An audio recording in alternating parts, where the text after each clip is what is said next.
likes movies, we like movies. SeptumSin versus the world. SeptumSin versus the world. SeptumSin versus the world. SeptumSin versus the world. Greetings, everyone, and welcome to another episode of SeptumSin versus the world. I'm SeptumSin right here, right now. And, of course, I am broadcasting live for my channel and on Inside Movies Galore, which you'll see the little logo up in the corner there, just as a representation. So if you're watching it on my channel, of course, give Dave's channel love. If you're watching on Dave's channel, come give my channel love. We don't have to switch over, but hey, a subscription would not hurt for either one of us.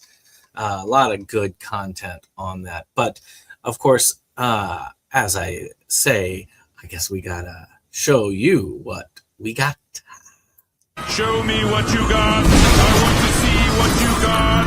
Oh, boy. I don't know if that really represents the way the people feel about that here. For the time being, it'll just be me. But as people join, they can. And as per usual on these streams, and going into 2026, I'm going to be doing more of these streams as I try to finally clear up the giant backlog of pickups that I have. And here is Dave. So as I try to clear out the giant backlog of pickups that I have, I'm going to be doing a lot more of these in the next year.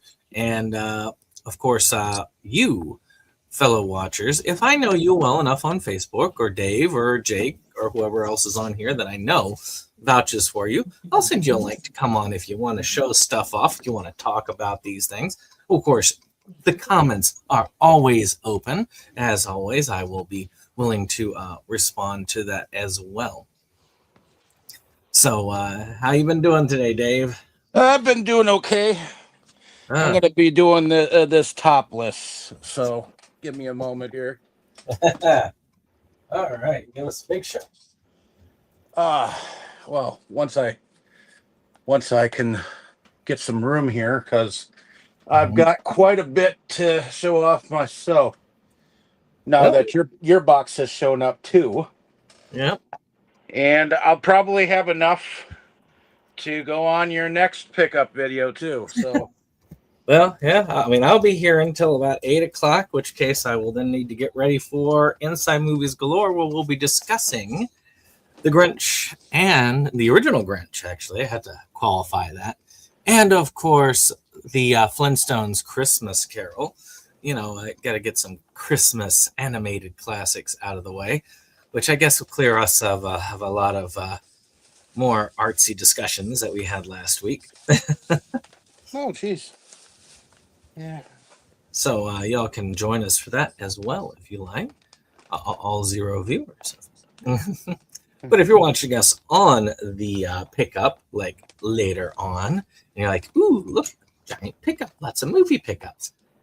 Hey, check out Inside Movies Galore tonight if you have caught this before the 9 p.m. Eastern time. Correct. And we do like Ghostbusters do. We cross streams. Exactly. So, you know, and of course, if you're a member of Dave's channel, if you're watching on Dave's channel for this, of course, you should already be familiar with that format because they do the same thing. All right, so I'm going to start us off, and then we'll just go one by one. And as Jake joins us, we'll go one by one by one. And sounds good. Now, under normal circumstances, I would have, I'm mostly doing conversions right now, but I got 2 boxes in, as you can see. Woo!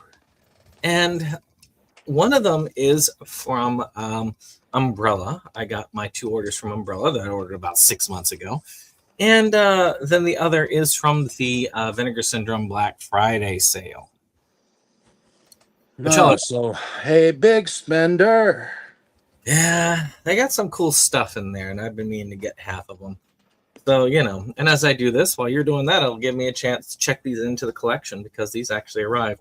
I mean, I'm going to show this off real quick because I'm actually angry with it, and that's the Devil's Carnival, which came loose again for the third time in the case and scratched all to hell. I'm going to see if the Blu-ray works, and if it does work, then I'll go ahead and add it to the collection, and I'll officially say I picked it up. But it's not officially picked up because they really packaged it in a terrible thing. The spools on that do not hold at all. So they just guarantee you that I've been there, done that. if you mail that one, it's going to be guaranteed to be loose in the box. But the first one I'm going to show is actually a umbrella one. And as soon as I heard about this, I had to get it. And that is, they actually have their first anime release that I know of. And that is Angel's Egg, which I believe is a horror anime. I haven't seen it, but I've heard a lot about it. It is, I'm not exactly sure what the anime is about without actually reading the back, which has nothing about it on it. But I remember that this is a standard horror anime, and it's a classic horror. And I've been wanting to get it for a while. It's been on some lists. And I want to see. I've yet to see a horror anime that's actually scared me. I've seen a few that have disturbed me. But I've never seen any that have actually scared me. So, Yeah, the only one that has disturbed me was because I saw it when I was younger, Lily Cat. That one disturbed me. Yeah. This one has a lot of stuff. Has a 48-page booklet. Has original artwork with the rigid slipcase. Of course, we see that. Limited edition numbered release. This is number 157 of 10,000. It's got audio commentary with the writer and horror cinema writer Amber T. And the influence of Angel's Egg with anime expert Andrew Osmond. The hatching of an animation classic, critic and author Jasper Sharp on Angel's Egg, in conversation with Momoru Oshii, TIFF Q&A, excerpts, and a trailer. So for an anime, that's a lot of special features. It's a very cool set. I do like that. It is, I'm glad to finally own this classic, and I'll be adding it to the collection while you show off one. Okay. Well, the first one that I have to show off is now this is one of the Christmas presents you sent me. Ooh. I had not as of yet collected the Killer Nerd or Bride of a Nerd from Troma. Wow. So that surprised me, Dave, when you didn't have that. Yep, I'd been meaning to pick it up eventually, but as Troma wasn't my, at least anything that was not specifically directed by Lloyd Kaufman, and I know that it's gotten a Blu-ray release, but I at least wanted to get the DVD and experience the DVD first before I decided that the Blu-ray was of quality to upgrade it to. So thank you for that, by the way. This will definitely be going into the collection and being watched eventually. So probably on my own, since Tammy is not a fan of most independent features. So you've seen Killer Nerd 1 and 2, haven't you? At least the first one. Yeah, it's kind of a classic. I hadn't seen it. I didn't see it before I got that twofer, and that was a while back. I think I did it for Mo, but there's Ozzy there. Yeah, but I thought that both were fairly decent films overall. Like anything Troma, you gotta take it with a grain of salt. I mean, I saw Shakespeare Shitstorm the other day, and I mean that was Lloyd Kaufman essentially saying, "Look, y'all want to be offended? Well, that's all right. Feel offended if you want, but I'm going to do this anyway." So, all right, Ozzy. Yeah, I know you want some attention. Yeah, I still need to get a copy of that Shakespeare Shitstorm myself. It's expensive, but yes, it is. But a lot of Troma is expensive. It's hard to find Troma cheap, and there's like a little window for a lot of their releases where they get really cheap right before they go out of print. Then they go out of print and then they shoot up in value. Yeah, So that's for darn sure. until they get re-released. So this next one is one that's in kind of a universe. I believe it is a shared universe, which started with Who, Blood, and Honey. And then they did a sequel to that. Then they did a Peter Pan version. And now they're doing Bambi. Bambi, the Reckoning here. And from what I recall... Was that Umbrella? Yep, Umbrella. And this is how all of the ones so far in the series. I've got this one, the two Winnie the Poohs, and the Peter Pan as well. And from what I've heard, they're going to make a film eventually that has all of them come together in sort of like a dark universe fashion. Really? So all these like fairy tale ones, which is why I collect it, because it interests me. I liked Winnie the Pooh, Blood and Honey. I'm one of the few people who did. I like the sequel, which a lot of people did. And so I'm very curious about the Peter Pan in this one. I believe it's 4K. Is it 4K? 4K. He's not 4K, but that's all right. I've got a player that'll play this. So Bambi the Reckoning was actually pretty decent as far as anything goes. I've seen it. I don't own it per se. I ended up having a digital copy. A lot of micro budget creators have also run with these type of things, but I feel like those are very hit or miss. This one has been mostly hits for me, so I'm willing to give them more shots. Okay. There we go. So the next one has two to it. I'm going off the stack that you got me, or had for me. Madoka Box, season 1 and 2. Woo! Who knows? You might actually watch it before I do. Let's see. The first says just Madoka Box, and then of course Madoka Box Abnormal. So I guess this is the complete collection so far. Yeah, I think so. I got a combined one on Blu-ray and just Space Saver. Of course, I have that right here is an Olivia. Say hi, Olivia. Hi. Hi, Olivia. So yeah, here you go. For those of you who are cat fans on the channel. Yay! Kitten. Bigger kitten. Teenager, technically, in cat years. So, this next one is mainly because you sent me this film, and then the file corrupted, and I wanted to see the rest of it. And that's the film Hundreds of Beavers. This one was actually really cheap. They had it for $10 on the Vinegar Syndrome sale. I was like, well, I'll do that. It looks hilarious, and what I saw was pretty good. So, you know, a drunken Applejack salesman must go from zero to hero to become North America's greatest trapper by defeating hundreds of beavers. Yes, this sounds like it is up my alleyway. It felt like and I believe it is directed by the writer behind Lake Michigan Monster. Even more reason. Just to let you know, it's from that area of filmmakers. So next. Okay, sorry. I'm just showing it off because I like that one. Well, and I wish I could have gotten like one of those like huge posters you can get up the darn film too. But I also ended up getting from you To Love Rue.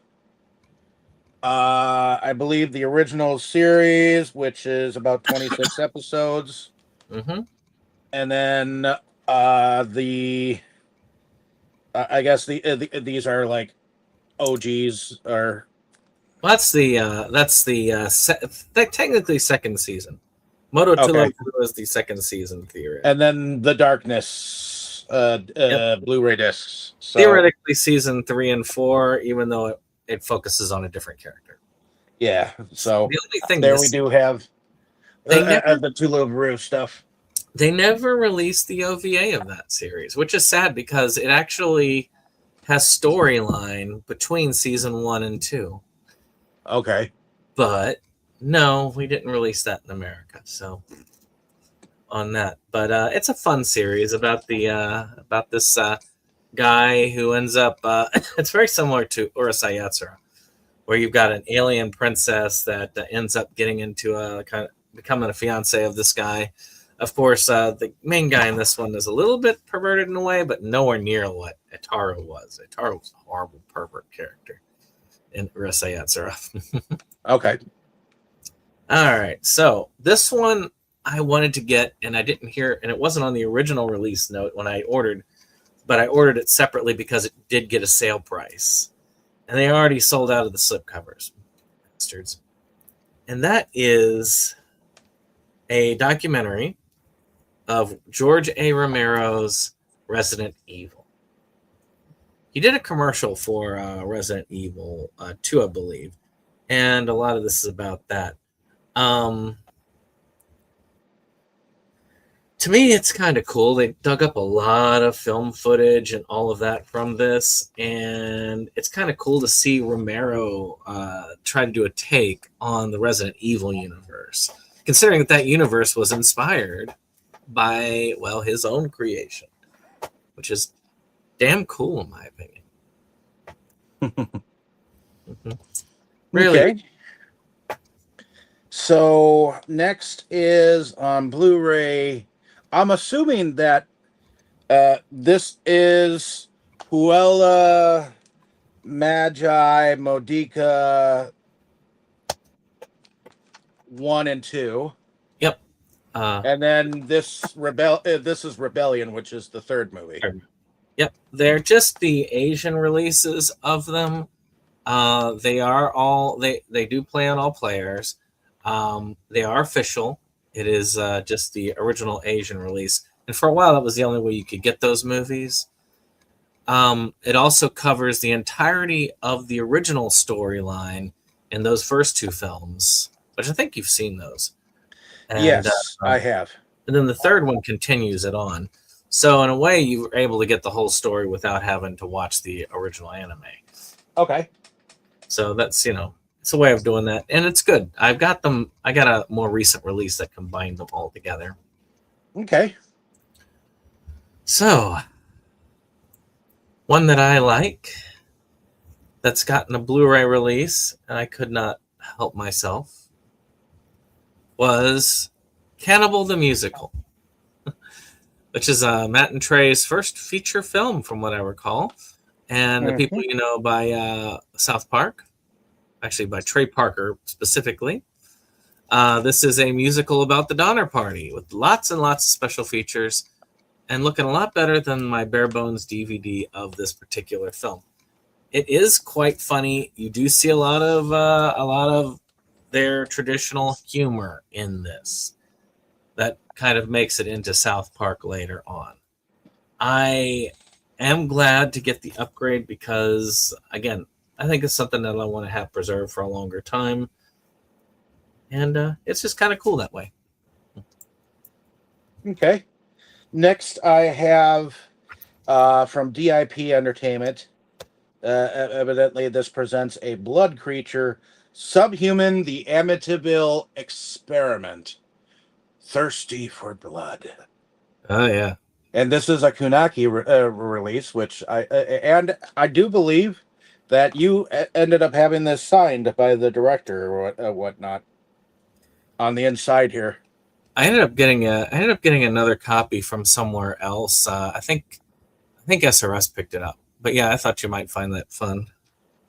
Yeah, I'm definitely going to enjoy it. Looks like a puppet movie with some. It's the creature is a puppet. Okay. And I mean, it's a fun film. I'll give it that. And I'm going to eventually I've already stopped Amityville collecting for the most part. because it's just there's too much of it. There's too many releases, and At I least for right now. don't have money. So I'm probably going to. I'm actually planning on purging my collection eventually. So you'll probably see more and more of it, and a lot of that's going to be Amityville stuff because there's a lot of those movies I have no interest in keeping in my collection. Well, my birthday's coming up in June. If You may have an Amityville birthday, yeah. Because a lot of those are out of print now. Alrighty. Well, oh, sorry. Next, right? Yeah, that's right. So this one is one I thought I had, but apparently I don't have, which is the film From Beyond. It's a Lovecraftian film. I feel like I keep mixing up because there is a Stuart Gordon, I think, directed that, which he's from the Charles Band era of things. There's because of course there's also that one that came out fairly recently, the one that Full Moon released. Then on top of that, there was the version of this that what is his name? Did Halloween? John Carpenter did. So I thought that I had it already, but I guess I did not. And it's an interesting story about somebody who has managed to tap into a different dimension, very Lovecraftian horror-wise. And they have like little suggestive pieces on their heads as they go. So that is all I have to say about that. Okay. Next, this is the first of two box sets that I got from an online thing for Indicator Blu-ray sets, and sometimes they have all region discs that you can buy from the UK, and that's stuff that you could well, powerhouse.com I do believe is where you go to, but Indicator is the company. So I picked up this 8-film set, which evidently there are only 6,000 of these suckers made, but it is all region, and I have number 3,277 out of 6,000 there. Nice. This isn't the first set I've picked up from them. I do believe that I have a nice Night of the Demon, Curse of the Demon set that has like 3 different versions of that film, and then I think I picked up some movies that were a director that I know called Norman something or other. I think one of them was called Prey, Bloody Birthday, and something, and there was one other film that I had picked up from the set. Now, one of the things that you have to realize of this place is that they do take a long time to get to you if you are in the U.S.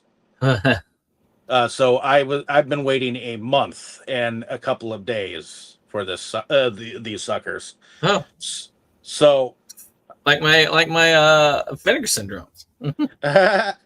So on this, and they call this the criminal acts of Todd Slaughter. Now, Todd Slaughter is an actor. A lot of the films on here were produced by a man by the name of George King, and these are the titles as follows: Maria Martin, or The Murder in the Red Barn; Sweeney Todd, the Demon Barber of Fleet Street; The Ticket of Leave Man; Sexton Blake and the Hooded Terror; The Crimes of Stephen Hawke; The Face at the Window; It's Never Too Late to Mend; and Crimes at the Dark House. So I think this is a very unique set. It's got some audio commentary on definitely a lot of these discs. I haven't gone through the audio commentary yet, but I have watched Murder in the Red Barn and Sweeney Todd, the Demon Barber of Fleet Street so far. And so far, they look crisp and clean. So that's fucking awesome. Oh, hey, it sounds like fun overall. So, I've got this one here, and I'll admit, this one they went all out with the slipcover on, and that is Riddle of Fire. I mean, that's a pretty cool one. I mean, this is like, reminds me of the Video Violence set, where they have this. This has kind of a interesting feel of it, which is why I ended up getting it. So brothers Hazel and Jody, along with their good old friend Alice, pull off a daring heist to steal the latest and greatest in video game technology. Upon arriving back at the Adale household, and assembling a bespoke buffet of carefully arranged snacks, they plug in their newly grifted entertainment hardware to discover something even more insidious than a controller smashing boss battle. A TV that has been password protected by the Adale brothers' mother, Julie, who is sick in bed, intent on having her children spend the summer outdoors. She makes the motley crew a condition for the TV password: one blueberry pie. These words set the three leads out on a magical quest full of speckled eggs, nefarious villains, and dance sequences, and a precocious young girl named Petal, who may or may not be a fairy. This has a lot of fun about it. It really does. I've never actually, I'd heard about this one before, but I've never actually watched it. It just feels like it'd be right up my alley. It's a really cool cover. It looks like it's going to be a very fun, fun thing. So I do look forward to checking it out. Alrighty, so this is the other box set that I got from powerhouse.com or Indicator. It is an all-region set. It's called Magic, Myth, and Mutilation. That's The micro-budget cinema of Michael J. Murphy, 1967 to 2015. And supposedly, there are 29 movies on this sucker. Containing the complete surviving works of Britain's great unheralded auteur. Trying to see if it actually says all of them. Filmz. Okay. It looks like. Okay, so the films of Tristan and Isolde, Happy Ever After, Secrets, Almost a Movie, The Cell, Stay, Death in the Family, Invitation to Hell, The Last Night, Bloodstream, Moonchild, Torment, Atlantis, Road to Nowhere, The Rite of Spring, and Tristan, the 1999 version. Also, I guess, Quillen, Tristan, the 1986 version, Death Run, Avalon, Second Sight, Rory, Scare, Necros, Isle of the Dead, and The Return of Ellen Strange. And I'm sure that there are others and stuff. I still have to delve into this sucker. I hadn't even heard of this guy, and I saw this like a year ago.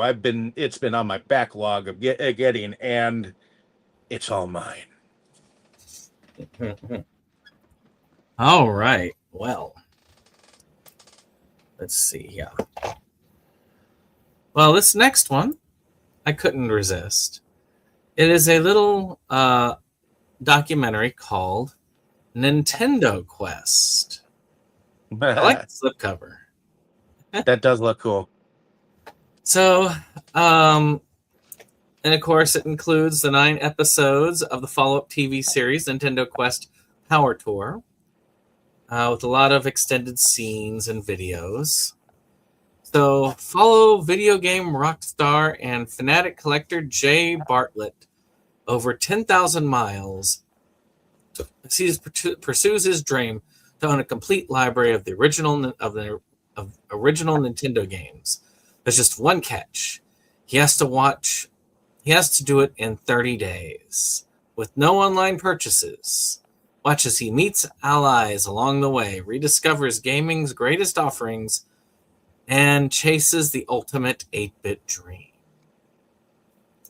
So, and this is the other cover. Kind of like that one. Yeah.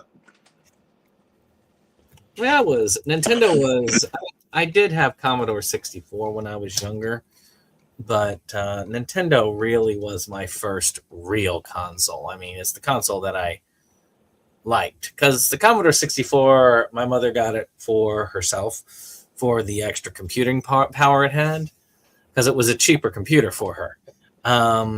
She used it for typing and stuff like that. I got the Nintendo was just for me, so I loved it. Okay. Well, I am a collector connoisseur, so there are times where I pick up books as well. And I think this kind of goes with that nostalgia territory, where I was at Myers the other day, and I couldn't help but pick this up.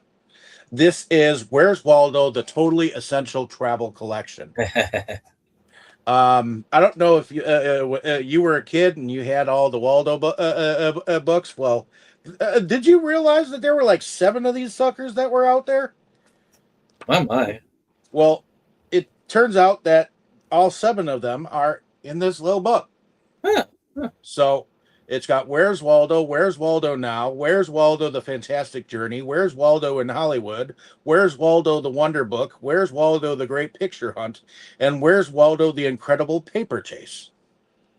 So I thought this was unique, and I'm sorry, but I just like this and Magic Eye, those things were nostalgia for me. Hey, I know they used to be like huge, the books. I've got an X-Men one that's sitting at work. It's still got the original teeth marks of the ferrets I had.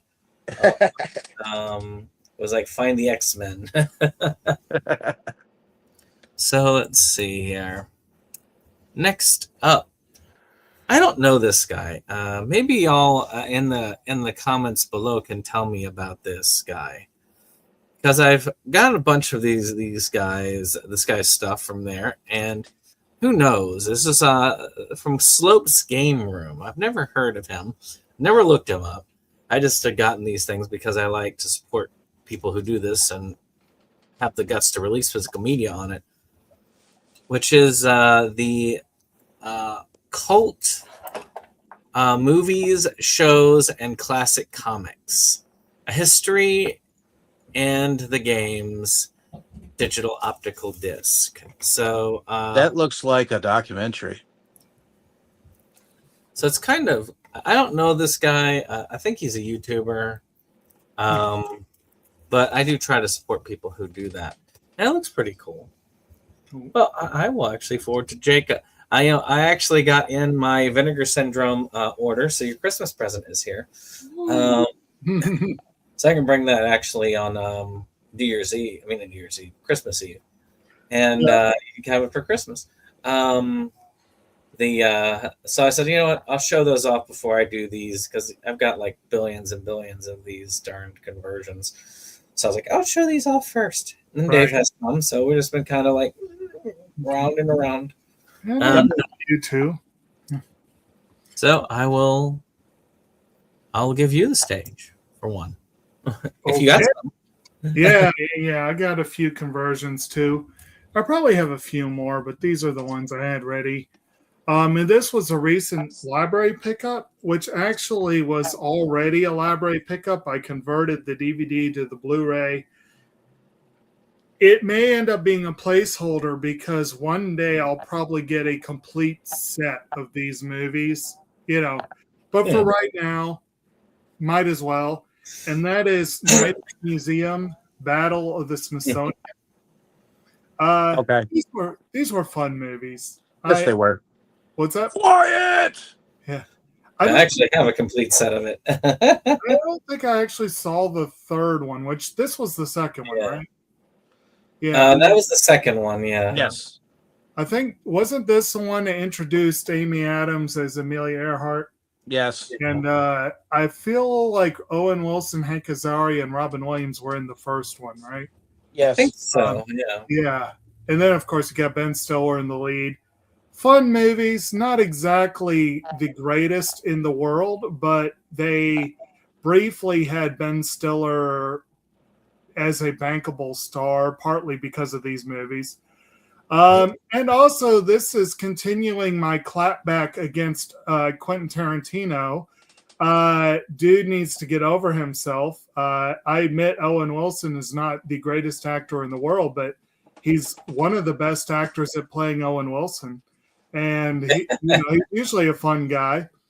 And overall, is a solid cast. And like I said, one day I'll get the complete movie set. But in the meantime, I'm starting the process of getting them over to at least to Blu-ray. Mm-hmm. Yeah, I've got them all on DVD, but I do have a DVD set that has all three on them. Yeah, So okay. Okay. So, hey, Ozzy. next two are the two games that you sent me. Ooh. Xbox One Shredder's Revenge Ooh. and Skyrim. Oh, which yeah, I have not delved into. And you said that Skyrim is addicting. Well, I guess we'll see. yeah. Actually, this is the time of year a lot of people like to do playthroughs of it. So this is a good time of year for it. It has its fans, that's for sure. Yeah, it is very addictive. I mean, I'm back into it again, which just goes to show you. The Teenage Mutant Ninja Turtles one, it is fun. I mean, they really did. If you like the 90s cartoon, you'll like that one. It was a lot of fun as a beat 'em up. All right, back to me. Woo. So, only three more from this Vinegar Syndrome thing, and I'm back into my conversions again. Ah, All right, so I got this one because it looked amusing for the time of year. I might watch this sooner than later. I Am Santa Claus. oh, This is a documentary about people who play Santa Claus. okay. And I am very curious about it. I do like the way it looks. It looks fun. Mhm. It had a glorious slipcover that, of course, I couldn't get because they sold out, because Vinegar Syndrome sells out of their slipcovers very quickly. That's too But bad. still quite fun. I almost wish I had ordered Cannibal the Musical early enough to get the slipcover for that. Hey, Ozzy. How you doing? All right. Yeah. Ah, I did not realize apparently this includes Monkey Mischief. So the rest of the ones I'm going to do are in order. Kino Lorber is, I think, still doing their Winter Wonderland sale. I think it runs through Christmas Eve. Brandon, do you remember if that's correct? Yeah, I think so. And they've got a lot of good stuff on there, some pretty good pricing. And so I decided to do just straight up a conversion order. And I had combed through my collection looking for things that could be converted, and ended up making a nice little order. I think I got everything that was on the sale that was a conversion, and then added a couple that were like marked down, but they weren't really part of the sale. And it's a pretty fun grouping here. So the first one is another conversion of a library pickup that I had not yet seen. I've never seen this movie. I read the book years ago and I've wanted to see the movie. And that is an adaptation of Michael Crichton's The Great Train Robbery, which stars Sean Connery, Donald Sutherland, and Leslie Ann Down. Good movie. It's a John Foreman production. Wait a minute. Was this directed by Michael Crichton? Was it? Yeah, I think it was. Really? Wow, I did not realize that. So, directed by Crichton based on his book, and he wrote the screenplay. So, that could be if you will, a train wreck. But I believe the movie has a decent rep overall. And again, Connery and Sutherland, it's going to be entertaining, almost surely. I've been wanting to see this for a long time. I just never got around to watching it when it was sitting on the shelf. But I saw it once upon a time myself. Yeah. I saw the opportunity to upgrade it to Blu-ray really cheap, and I was like, yeah, I'm doing it. So I look forward to eventually watching this one. All right. Yeah. Let's see here. Dave. All right, so now I'm going to show the two made movies and a bootleg that I got from you Brandon. I do believe this is an official bootleg of the series Teasing Master Takagi-san. Well, that is because of how evil Netflix is that I have 2 copies of that bootleg. And thanks to this being a limited movie on a what did you call it? NFT. Yeah, NFT. It was an NFT movie, the first of its kind. So only 1,000 people were allowed to have it if you were crypto bro. But thanks to the Internet Archive, we were able to stick a copy up onto a Kunaki disc. They keep taking it down, but it keeps coming back up. And then I don't know how, but I got a crowdfunding disc of Desert Fiends. Yeah. So this suddenly just showed up in the pile from you for Christmas. So who knew? Well, I will say, Teasing Master Takagi-san is an interesting case because the first season has a legal version that's come out. Season 3 has a version that came out from a different company, Sentai. The movie, also, which is what wraps up the series, has come out. But the second series, which is exclusive to Netflix, has not come out. And why? Because of Netflix. Well, and that's why so many people are concerned if Netflix actually gets a hold of Warner Brothers. Will they ever put anything to disc ever again? Well, they have put stuff to disc. So it's not very likely, but they have put some things to disc. Now, it's hard to say what they'll want to do with it, but at the same time, I feel like that's a damned if you do, damned if you don't scenario. Paramount gets in touch with it, well, it's another meh situation. Okay. Heading over to you, Brandon. What do you have? Well, I've got a cat, apparently. Hey, Olivia. Yeah, she wants love right now. She's a very loving cat. Going for that shoulder. Love and marriage. Love. No, sorry. So this one is Chris Claremont's X-Men. Oh.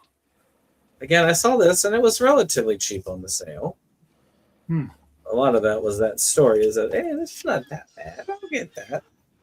In 1970s, the X-Men was on the brink of cancellation, but Marvel decided to give the title one more shot. Young writer Chris Claremont was tasked was tasked with writing a new team of international X-Men. 5 years later, it became the biggest title in comics, and Claremont one of the comics' biggest stars. The film tells the story about Chris and his small team of collaborators who worked together to tell the stories that inspired generations of comic readers and led directly to the creation of the blockbuster X-Men film franchise. So that sounds like a documentary. Yeah. Which, of course, most of us who read X-Men started with Claremont's run. Oh, I collected the X-Men trading cards at one point in time. Okay. It was a thing. Claremont brought most of us into the X-Men. I mean, Well, he ran X-Men for a while. Claremont was co-creator of some of the best characters, so you know. Yep. Actually, of my list of the top 5, I think he was co-creator on 4 of them. Yeah. But anyway, Yeah. Yeah. okay. Pull it out. My next one is relatively recent-ish, which by relatively recent-ish, it's 18 years old now. No, wait.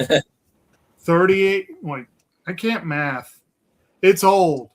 It makes me feel old. It's from 1997. So it's a film by Frank Oz with one hell of a cast. And that was a movie called In and Out. Ah, You got Kevin Kline in the lead. You've also got Joan Cusack, Matt Dillon, Debbie Reynolds, Wilford Brimley, Bob Newhart, and Tom Selleck.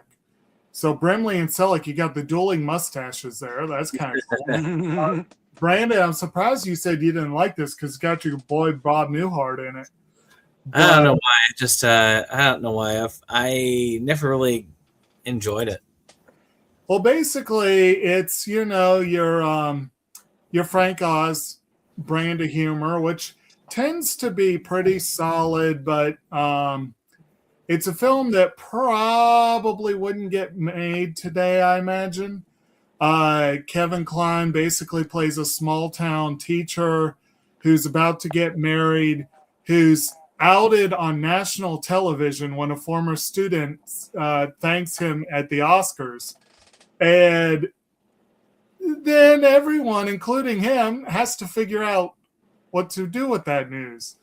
I thought it was a fun movie when I saw it, but I think I've only seen it once, and it's been a few years. But I've had it on DVD for a while, and again, this is a space saver. It wasn't that expensive. This was probably the most expensive one of the bunch, though, because it wasn't part of the sale. It was just marked down a few dollars. But like I said, space saver, converted to a better format.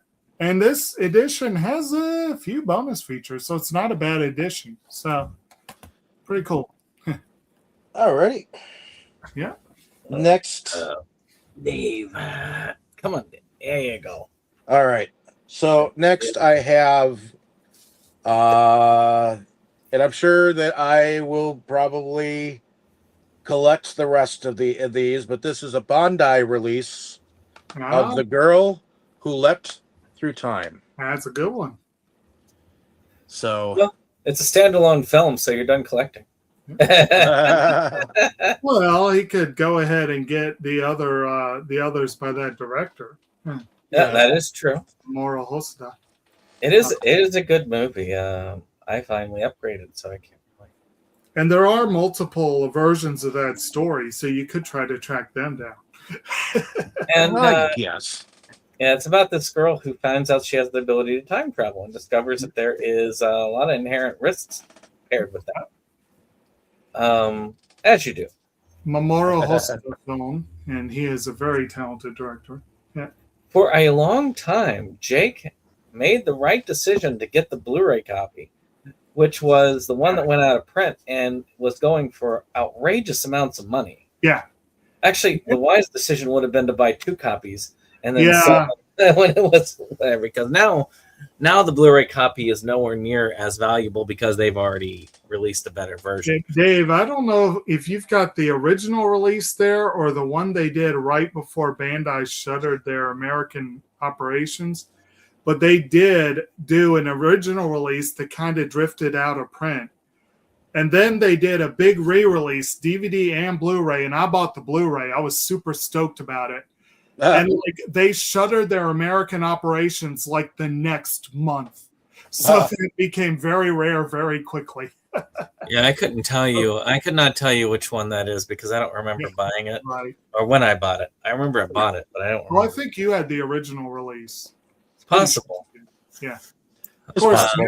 now who's got it now? Is it Crunchyroll that's putting it out now? No clue. Someone's got it now, and it's Let me see. I actually could just. I've got a phone, and it says "Girl Who Leapt Through Time." No, not Sugar Cookie. Girl Who. There we go. It looks like Shout Factory got it. G-Kids. Right. Shout, yeah. And that's part of that really cool Hosoda set. Oh, no, that's Yuasa. Sorry. That's Uwasa, yeah. I got it on its own. They got the Yuasa. They could do a really cool Hosoda set if they Yeah. wanted to. They could. All right. So this one is one I'm thinking Dave has seen. I don't know if any of us have seen it. And that is the film Reefer Madness, the movie musical. Yes, I have seen it. Now, Although I wish I had that. of course, I got with the fancy slipcover. I couldn't help myself. Reefer Madness is hilarious to watch on its own, and having a musical for it, I couldn't help myself. It's funny because they came out with a whole bunch of scare tactic, public service announcements, and a lot of them were just straight commercials to say no to drugs, say no to everything. Something that your Deer program would probably put on for you, or that Smokey the Bear would probably endorse. True. Well, I will move it over, and I be back. Gotcha. All right, Jake, you're up. Oh, okay. Next one is a movie I want to say I saw in theaters, but I couldn't swear to it. But it definitely was one that I saw about when it came out. And it's a very interesting movie. It's a biopic by Milos Forman of famous and infamous comedian Andy Kaufman. It's called Man on the Moon. Okay. Jim Carrey movie. Jim Carrey playing Kaufman. Got tons of praise.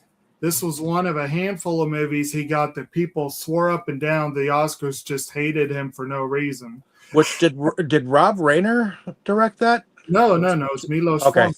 I know he directed The Majestic. No, that was Frank Darabont. Okay. Yeah. Okay. That was a good movie too. That was a vastly underrated movie. I will admit I am not a huge Andy Kaufman fan, and I am only incidentally familiar with his work, but I have seen a few things with him. And from what I've seen and what I've heard, Carrey did a really great job of bringing the character to life. You've got a number of people. Kaufman's former co-star Danny DeVito is in the movie, along with Courtney Love, Paul Giamatti. You got some interesting folks there. Good movie.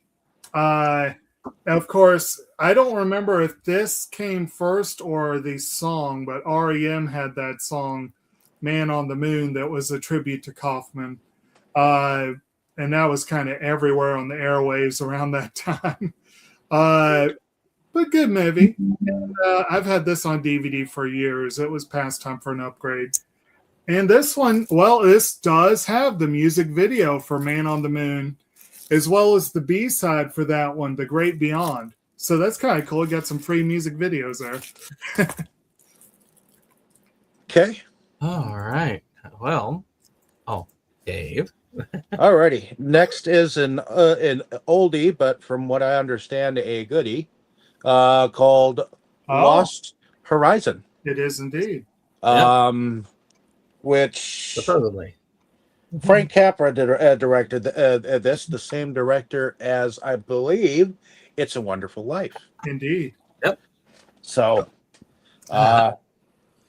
brand new, still in his package, which means Brandon never tried to open it until he got the Blu-ray. Oh yeah. I mean, I got that Capra set, and I didn't look back. That Capra set is just so awesome. That is awesome. I got a really cool DVD set, but that set's even cooler. I had a cool. I think I had that same set, but Yeah. I just that was an upgrade of that one, really. But I've Actually, already shown I'm that trying one. to remember if that movie is on the Capra set. I think it is. It is.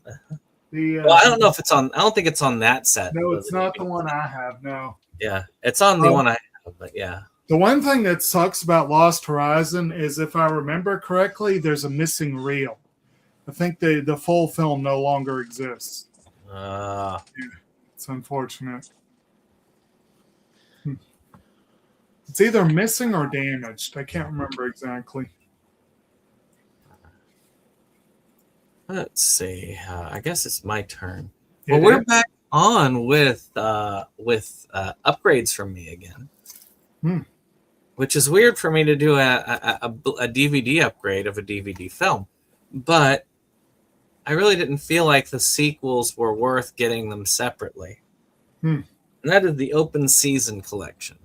Now, I will say the first film is the only one worth anything in this.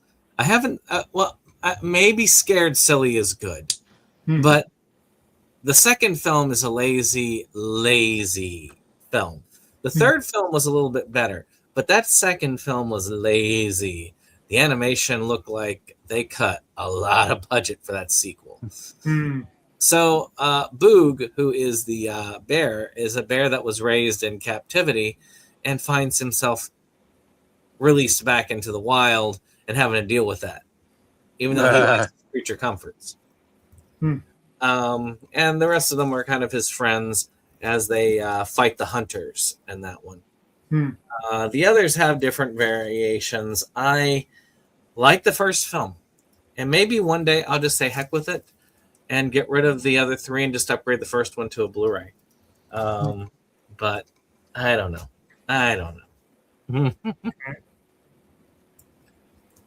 All right. I will also be going for an oldie but goodie. I'm not sure how old Open Season was. That was, yeah, but this one we're going all the way back to 1963, so not as old as Lost Horizon, but you know. But this is a good, solid film. One of the films for which Sidney Poitier is well known, and that is the movie Lilies of the Field. Great movie. Love that movie. It is a solid one. And it's directed by Ralph Nelson, got Jerry Goldsmith's score. Poitier, I believe, won the actor award for this one. And the movie was up for Best Picture, and you got some other folks in there. Lily Escala's in there. I have seen this, I think, once. It's been a minute. But essentially, Poitier is a handyman who comes across a farm occupied by some nuns. German nuns, to be exact. And German nuns, to be exact. And they expect him and feel entitled that he should build them a chapel. Right. And essentially, I mean, it's a good, again, it's a good film. I don't remember all the particulars. This was the other one I got that was not part of the sale, but it was marked down to a reasonable price. And I was like, okay, I need to convert as much as I can. So I went ahead and threw it in there. And I'm glad I did. That's definitely a nice little space saver. Doesn't have much in the way of bonus features, which is disappointing. But I had a pretty bare bones copy to begin with, so it's still an upgrade. Well, Mine is not going to be up yet because Dave's turn. All right. Trying to decide. Okay. Might as well go with this one. This is my last time wearing this hat officially. This is a lie. Well, I'm still going on your stack because I got quite a bit from you. Merry Christmas. Thank you. So this one is a live action version directed by Tetsuya Nakashima called Kamikaze Girls. That's a good one. So I don't know what this is about, but it looks like it will be super cute and a bonding odyssey, like it says on the back. So you remember what it's about, Jake? I remember I liked it. It's one of those odd pairing, sort of. You wouldn't expect them to be friends. You got a character who's a lowly goth character and a character who's a Yankee would-be Yakuza type who somehow form a friendship, and pretty fun, good movie. Anna Tsuchida and Kyoko Hukata are in there, and I have that edition. I got the Discotheque upgrade to Blu-ray, but I may actually keep the DVD because apparently it has like a music video that's not on the other release, and I don't know. It might be worth keeping, but well, that's all right. I don't know if I'll watch any of the special features anyway. I might. There may be a time where I just can't leave. I don't have any ability to do much other than sit. And if that is ever the case, I will probably finally go through all of my stuff. Yeah. It's not like I'm not watching on a regular basis anyway when I have the chance. I mean, today I didn't have a chance to do much because a lot of people came in at work, so I didn't have any downtime today. Except for I did have enough downtime that throughout the day, on 5 and 10 minute increments, I was able to watch Rudolph the Red-Nosed Reindeer for the Vlogmas. Okay. I think of it like very long commercials, like hour to hour and a half commercial, apparently, that I'm going through as I do my job. And then I come back and then while I'm doing notes, I watch 5 to 10 minutes more. I did watch the Island of Misfit Toys scene. Yes. Yeah. Actually, I like that. So I like that version that Glee did of that. Yeah. All right, my turn. This is an oldie, but one that needed upgrade. And this is actually an old school Blu-ray, back when they were like really trying to show off Blu-ray. And that is the Blu-ray version of the Jack Nicholson film One Flew Over the Cuckoo's Nest. Okay. Now, this is one where you've got a guy who basically was using his insanity to try and get out of jail time. There's the back of it. And it has a couple of things. It has the making of, additional scenes, trailer, and commentary tracks. And this is what they call a digibook, which they don't do those anymore. But you got like the little booklet with a lot of art and stuff there, and then you got the main film. I think I watched this last when we covered it on Inside Movies Galore. This has a very sad ending. Yeah. But is a very well acted piece by Jack Nicholson, and is a very good look at the mental health system as it was. Not is. A lot of people like to say it is like that now, but how it was back in those days. Can't knock that Nurse Ratched. Oh, yeah.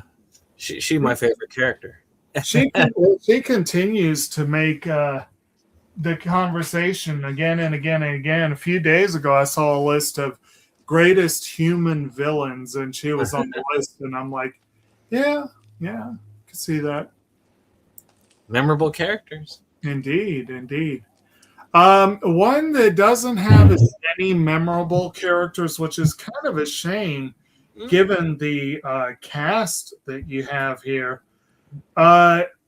is a film that I'm sure not everyone would be in a hurry to have converted for multiple reasons. And that is arguably one of the lesser Woody Allen films, Scoop, which does have a pretty good cast. You got Hugh Jackman, Scarlett Johansson, Ian McShane, and Alan himself in one of his last on-camera appearances. This was from '06, so it's one of his recent-ish ones. And it was part of that run of Scarlett Johansson films with him. I thought it was a fun movie. It wasn't great. It wasn't terrible. It was kind of middle of the road Woody Allen, which is still a decent film. Of course, mileage will vary depending on how aggressively you hold his Woody Allenness against him. But I thought it was kind of fun. This was really cheap. I had it on DVD, and I was like, I might as well go ahead and go for the upgrade. Let's see. Well, any case, I would say that one was actually, well, like most of the Woody Allen stuff. I don't know if I have the Blu-ray of that one or the DVD. I've been slowly converting all of his films to Blu-ray because they've been slowly coming out on Blu-ray. Well, you got a bunch of sets, which is kind of cool. Yeah. Which is why I haven't fully. Yeah. But, yeah. There you go. Alrighty. So I'm going to do the Sub Rosa Cinema stuff in one fell swoop that I got from you. Partially because some of them actually kind of go together. Now I actually had all of these, but most of them I had on DVD, and I'll be honest, I actually had Truth or Dare on DVD, and Wicked Games I had on a bootleg from the director before it even became a printed disc or whatnot. So it'll there are 4 of these films that were put to Blu-ray, so it is an upgrade. And then of course the 5th one, that's the only way that you can get it. So so there is a way now. Oh, there is. The way I did is that Sub Rosa actually did a full Blu-ray set, which is why I converted it, because it's about that big, and that's why of the Truth or Dare movies, and it includes that one on it. Okay. Now, the story behind that DVD though is great, because for the longest time, Joel would give copies of that away with people if they ordered a number of DVDs from him. And the reason for it is because only about 20% of those actually work.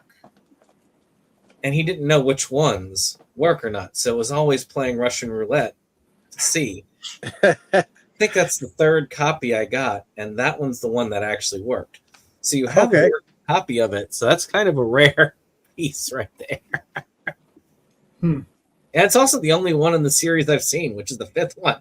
And I guess this is a Christmas movie. So Yule Log, which I'm not sure whether it's good or bad. Yeah. But I figured since he had it in his stuff to. It's a Polonia film. Okay, a Polonia. So those are always hit or miss. So, but yeah, those are the Sub Rosa Cinema Blu-rays and DVD that I got from you. I will admit, 5 of those are definitely in the same series, so I can't fault you on that. Oh, well, I'll have to get to that one because I made a upgrade of an upgrade. All right, this is one that has been a long time coming because my copy of this has a slipcover that is torn to hell. And that is the movie Office Space. Ah. I mean, it shows the picture of the guy with a stapler. Yeah. My stapler. This is a yep, exactly. My copy. Oh, yeah, you got it. Okay. Yeah, Mike Judge. Was this his first movie? I think so. Like, I think at that point he was mostly known for Beavis and Butthead. Yeah, Beavis and Butthead. Then he did King of the Hill. Yeah. Which, from what I've seen of Beavis and Butthead, King of the Hill was a superior series. in all ways, shapes, and means. And of course, our friend with the stapler there would go on to voice Bill Dauterive. Mhm. So, and oddly enough, I have been mostly against these reignitions of series like Futurama, Animaniacs. Both of those I did not like the reboots. But the King of the Hill reboot was really good. So I am looking forward to more from that. But this was actually a really good movie. I did like it. I mean, the guy goes kind of crazy and then moves on. So does he, but in a different way. He did get a stapler at the end. Yes. All right. My next one is a movie that was kind of a rarity for a while. I think Kino kind of saved it from obscurity, although their movies are not necessarily mainstream either. It's sort of boutique firm. But my original copy of this was one that I got from Brandon when his old man passed. And this is a movie that is also features Woody Allen, but it's not directly a Woody Allen film. It's a Herbert Ross film written by Allen and based on his play. And that is the movie Play It Again, Sam, which takes its title from a mishearing of a quote. What do they call it? Is it the Mandela effect? Yeah, the Mandela effect. Yeah. Where everyone believes that Humphrey Bogart famously said, "Play it again, Sam," but he doesn't. Yeah. But the movie took its name from that, and or I guess the play did. This is a fun movie. I think I saw it with you guys once. I never did get around to watching the copy I had, but this is definitely worth the upgrade when I saw the opportunity. His first pairing with Diane Keaton as well, so it's kind of historic there. And you got some other folks in there, Jerry Lacey, Tony Roberts, etc. 1972 release. Fun movie, definitely worth upgrading. And like I said, takes up less space, which is always good. A little bit of bonus features there, not much, but a little bit. If we ever get back into that Woody Allen thing that we started, we did what? One film? We did I think we did one. Yeah, we did. One day we will get back into it, and we will get the whole, because I've got the entire thing down. Right. So it's not like I got all the lists down, and I've got all the films. So it's not like I can't, do it. And we'll get Dave over. But I love Play It Again, Sam. That was a great film. Alrighty. So you happened to have two releases that I wasn't sure if I had one or the other, but now I have both. Fritz the Cat and The 9 Lives of Fritz the Cat. So I decided to choose these for you to send to me. So now I have them, and I know Fritz the Cat is the one that everybody goes gaga about.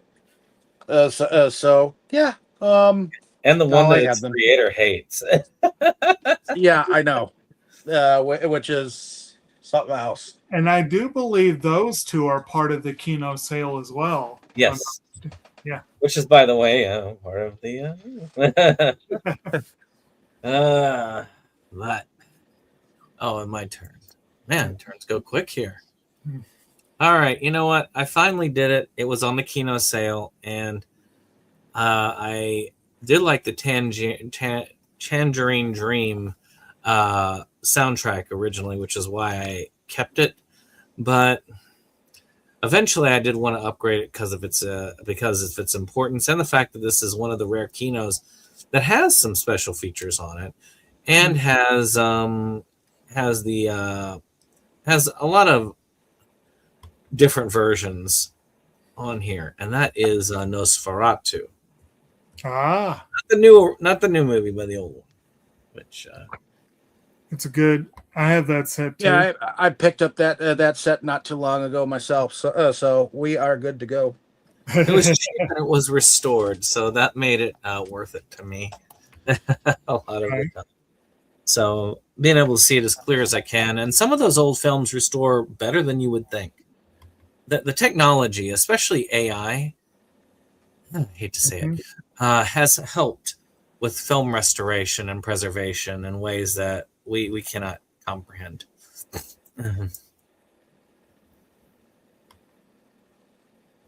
Though we could do without the AI, just hire some extra people and save the planet a little bit from those Right. cheap data sets. Mhm. All right, Jake. Okay, I was just looking at one thing really quick. So next up, this was one that back and forth a little bit because I feel like one day someone will put forward a complete collection of these films, and I'm going to want to have it.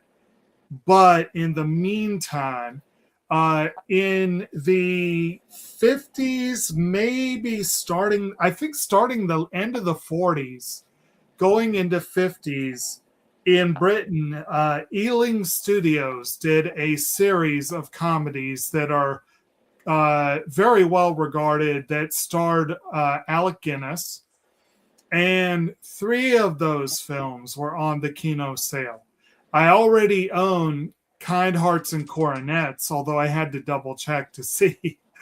Uh, and I managed to hold off on The Man in the White Suit just because I was trying not to be getting a bunch of brand new stuff. I was trying to stick to conversions. But there was one that I had on DVD, and I went ahead and sprung for the upgrade. And that is the film that was the basis for one of the weakest Coen Brothers films, The Lady Killers. I've almost done that. Film which also features, in addition to Guinness, you've got Cecil Parker, Herbert Lom, Peter Sellers, and Danny Green, along with Jack Warner, Frankie Howard, Katie Johnson. You got a really impressive cast there. Alexander McKendrick, the director. For those who don't know, it's basically, and the Coen brothers borrowed the same basic plot. You have a theme, a group of criminal and low-life types who ingratiate themselves to a kindly old lady and try to bump her off in order to, I think, collect on her for the Coens did a thing where they tried to bump her off so they could drill into a nearby casino. Yeah. I don't remember precisely what they were doing here. Oh yeah, okay. They're still trying to do a robbery. It's the same thing. They're trying to use her place as a stage of operations, and they end up deciding to bump her off, and it does not go according to plan. This is a fun movie. It's been a while since I've seen it. There are a pretty decent number of bonus features on this. This is a nice edition. And I had a decent DVD edition, but again, this is a nice little space saver. It's a good placeholder. One day, I'm sure Criterion or Arrow or someone is going to put out an awesome collection of these. But in the meantime, whatever. I'll pick I them mean, up. the Coen Brothers one could get on there, and maybe it's an extra. Well, and I still think it'd be kind of cool to see that as a 2-pack. And the Coen film did have 2 things going for it. Irma P. Hall is the little old lady, was phenomenal. Yeah.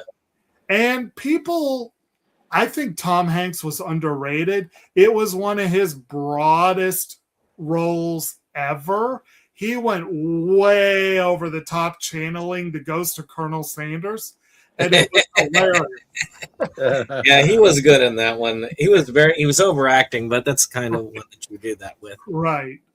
All right, Dave.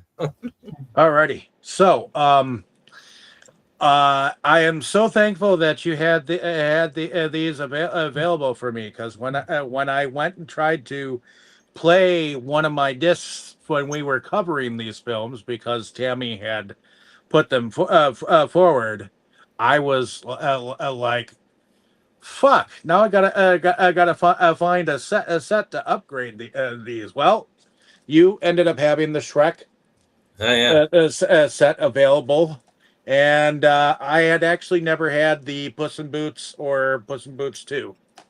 So the only thing it's missing is Shrek the musical, I think. So, Yeah, that'd be nice to have on one. but it is an upgrade, so thank you. All right, I'd like to get the Shrek musical. That was the bootleg musical that they did. Oh, I have no interest in that. But So this next one was a favorite of my father's as well. And I had the DVD of this for ages. But Shout Factory, Scream Factory, whatever you want to call it, released the director's cut, which I heard was even better. And this is a film by the director of Hellraiser. And that is the film Nightbreed. oh, is that the K-ball cut? Yeah. I loved this film growing up. Still to this day, I found that the psychiatrist in this was one of my favorite villains of all time. Well, the psychiatrist was also wasn't he someone famous? Oh yeah, David Cronenberg. Yes. Huh. And he did an amazing job acting and the role and the mask that he wore as the killer. My God, that was frightening. We've covered that one on this channel before, haven't we? We have not. No? Oh. It's worth covering. One of these days I'll have to bring it up. It's a good one. Definitely, because I do have a copy of the K-ball cut. It says it's the director's cut. I don't know if that's the same one. That is the same as the K-ball cut. Yeah, it says the new director's cut with over 40 minutes of new footage. Yep, they call it the K-ball cut. Well, I've heard it makes the movie a better movie, but hard to say. It was already a good movie. Maybe they extend the scene with the guy cutting the skin off his head. All right, Jake. Okay. Well, I have one more that I'll present tonight, and this will finish off that nice little Kino set. And it's a movie that I had never really thought of in this context, but I wonder if it doesn't count as a Christmas film, because one of the featured songs is the Dolly Parton standard Hard Candy Christmas. So who knows? But this is a musical that I believe I was introduced by my dad, actually. I always liked it. I thought it had a very amusing title, and it's just a fun movie. And that is The Best Little Whorehouse in Texas. I almost thought of picking that up. What's up? I almost thought of picking that up. I was It's, close. Dolly Parton and Burt Reynolds, Colin Higgins film. You've also got Dom DeLuise in there. You've got Jim Nabors and Charles Durning in an Oscar-nominated role. And just before we went on, I went ahead and played his show-stopping number, Do a Little Sidestep, or Dance a Little Sidestep, which I have to admit is the ultimate politician song. He plays the governor of Texas in this one, and it's a small role. It's one of those ones that's like, I really wish they had a cameo role for the Oscars, because it really is a glorified cameo, but it's a great moment. But basically, for those who don't know it, the basic gist of it is the Chicken Ranch is a Texas institution. Miss Mona, who's played by Dolly Parton, is the proprietress. The local sheriff, who's played by Burt Reynolds, is a Patron. Let's just say they have an arrangement. And until a muckraker from out of town, who's played by Dom DeLuise, makes it a crusade to have this place shut down. And like I said, they go all the way to the Capitol, which is where Durning comes in. It's a fun movie. It does feature the aforementioned single, Dance a Little Sidestep and the Hard Candy Christmas. And it features Dolly Parton's standard I Will Always Love You. And I know I'm in the minority here. I know it's an unpopular opinion, but damn it, I think she's better than Whitney Houston with that song. And it is. But but anyway, I like this movie. I've had it on DVD for a long time. And I saw it really cheap on Blu-ray. I was like, hell yeah, I'm going to do it. And this is a decent edition. It has a few bonus features. So pretty decent upgrade, I guess, and space saver and so on. And I'm sorely tempted to, if I can find time, put it on and see if it qualifies as a Christmas movie. But I may have to do that next year, though. Oh, my. Alrighty. So this is the last in your stack that you sent me. This is Parasite the Maxim collections 1 and 2, which I'm assuming those are seasons 1 and 2. They're half of season 1 and half of season 1. Oh, okay. Yeah. So I guess it's a full season on several discs. So looking forward to checking this out eventually once I get a chance. I know that it's a horror anime. Body horror. Oh, yeah. Oh, I was not into it because it's full-on body horror from what I understand. But it's supposedly really good. Yeah. It's basically about these alien parasites that come to Earth and they take over people. And they are shapeshifters, like the Thing. And essentially, they take over the body, and then they end up making them into shape-shifting hosts who end up then going around eating people. The main character gets one of these, but it gets stuck in his hand. And they end up going around and fighting the other aliens that have taken over. Okay. So, for kids. Indeed. I think I might have that. Yeah. For kids. So, this one is one that Jake would probably, Jake has covered earlier. And I only had the DVD version, but apparently I upgraded sometime. And that was the 3-movie Night of the Museum Blu-ray set. Oh, okay. Nice.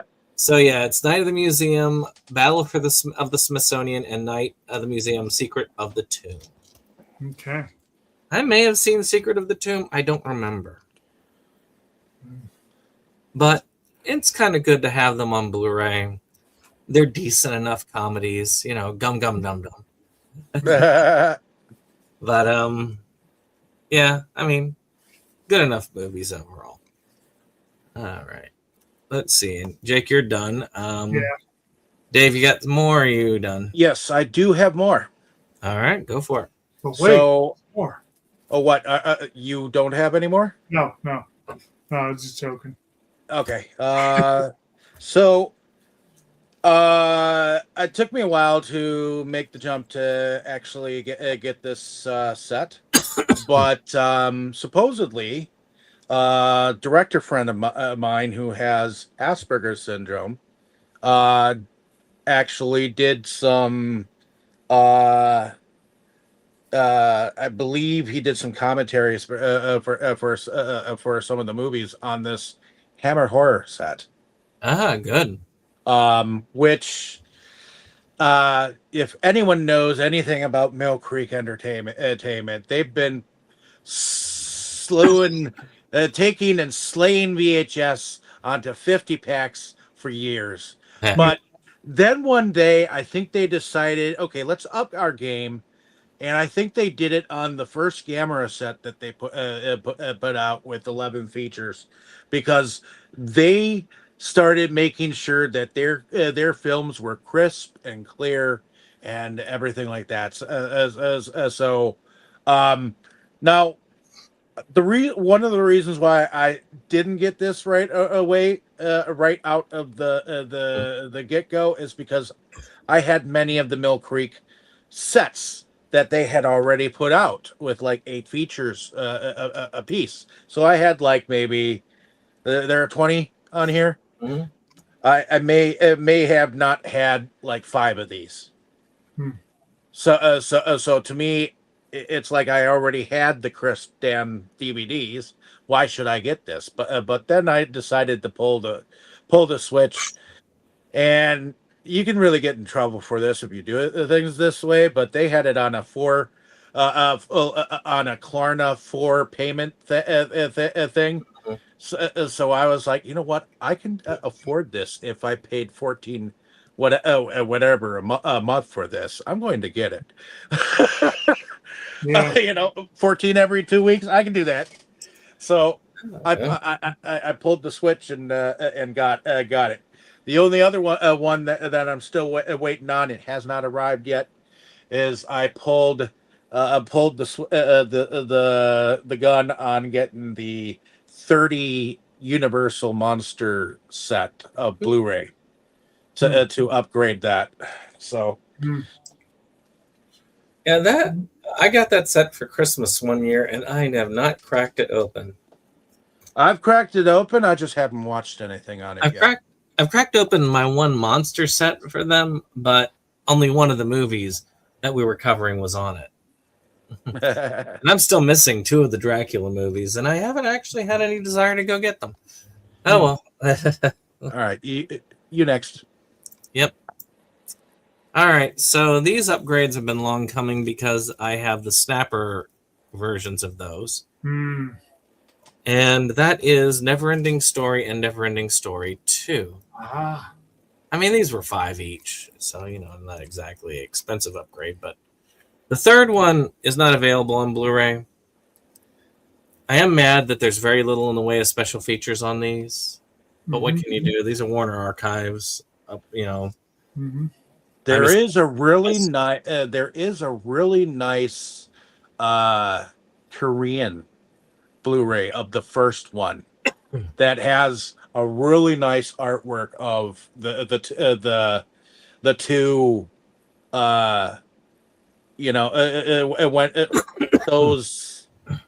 those guardians that he goes and up against and has to like jump through. Actually, now that I think about it, Warner Archives is going to be a thing of the past because if Netflix takes it over, they're going to probably get rid of that. You never know. They may see this as, this is a good business model. We'll do it on demand. They may. They may. Mm-hmm. Of course, and again, I don't know. I mean, for all I know, Paramount will release one, but every one of them requires you to register to vote for their politician. I don't know which way it would be. It's possible as well. So, all right. I guess then it's back to you, Dave, I guess. Yep, I do. These arrived like the weekend after we did our last pickup video that we did together. And I had originally had the Jacker DVDs from Phil Herman before, but my Jacker 2 actually stopped working from that particular place I got them. Yes, it was jacked. So he ended up having a trilogy set of his Jacker 1 and 2 from the Vinegar Syndrome thing, Yep. and his own personal computerized Blu-ray disc of Jacker 3. Which I say that because that's what he did. It's not a printed disc, so, but it looks pretty good as far as anything goes. And he sent along with these 2 things some extra thing that evidently he did for his release of the Doomsday Stories. Evidently, he got together with his cast and crew and did some behind the scenes stuff. Yeah. So I have not checked that out yet. Watched that yet? Oh, you ended up getting that as an extra as well. So I did spend $40 to get this from him, but hey, is what is. I probably won't be buying as much from him in the coming year, but I'm cutting back hard. So yeah, it doesn't look like it, but you gotta take it into context of lots of time going in between. I don't even remember getting some of these. One that I know Jake already has from Shout is a little murder mystery that has some very interesting characters. And that is called Murder by Death. All right. Now, there is some stuff here that definitely does not hold up today. As we have a Charlie Chan character in this, among other things. But Peter Falk is in it, and that's kind of fun. Sam Diamond, I believe. Yes, Sam Diamond. Yeah. And I admit, none of his characters are as competent as Columbo. Mm-hmm. One of my favorite Falk appearances is in The Great Muppet Caper, which is where he just sits there with Kermit, and he just makes all these wild assumptions. And Kermit's like, everything you said is absolutely wrong. We gotta have to cover that one of these days on here. Maybe we do a Muppet month or something. There certainly are enough Muppet movies we could do a Muppet month. Yeah. Let's see. Have we covered any Muppet movies, Dave? I don't know if we have. I don't think we. Muppet Christmas Carol. Yeah, we did that. Did we not do the Great Muppet Caper on this? No, we did not. I don't know why. Oh, maybe Brandon did that as part of the movie game. We probably did as a part of the movie game. If you hadn't seen it at the time, I would have made sure you would, because that's my favorite Muppet movie. Okay. Happiness Hotel is still my favorite song. That is classic. Let's see. It's your turn, right, Dave? Yep, it is. I think so. I'm going to put for the last standalone movie, because my next pickups will be all together because they are from the same company. This is an apocalyptic movie that I picked up for $1, and it's still brand fucking new. Called Remnants. It's an apocalyptic zombie-ish type movie directed by Jack Setpane. And I guess I have not seen it, so I don't know whether it's good or not, but I know it's independent. So, well, my next one is a huge space saver.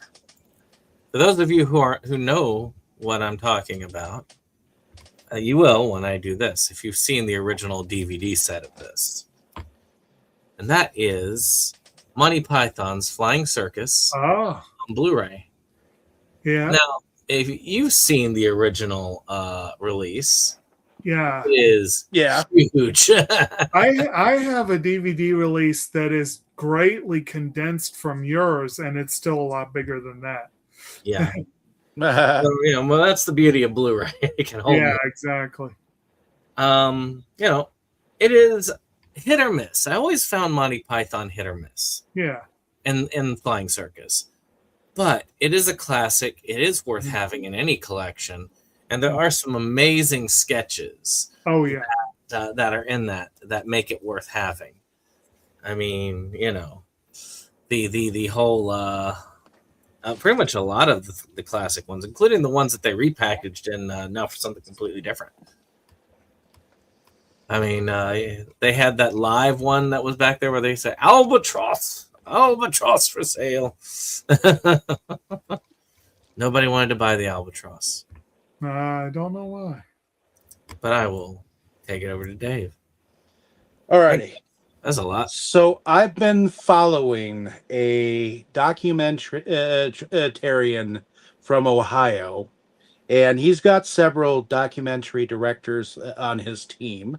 I have interviewed the guy. His name is Seth Breedlove, and he does anything from Mothman to Bigfoot to Sasquatch to Dogman to stuff in the waters to cryptids.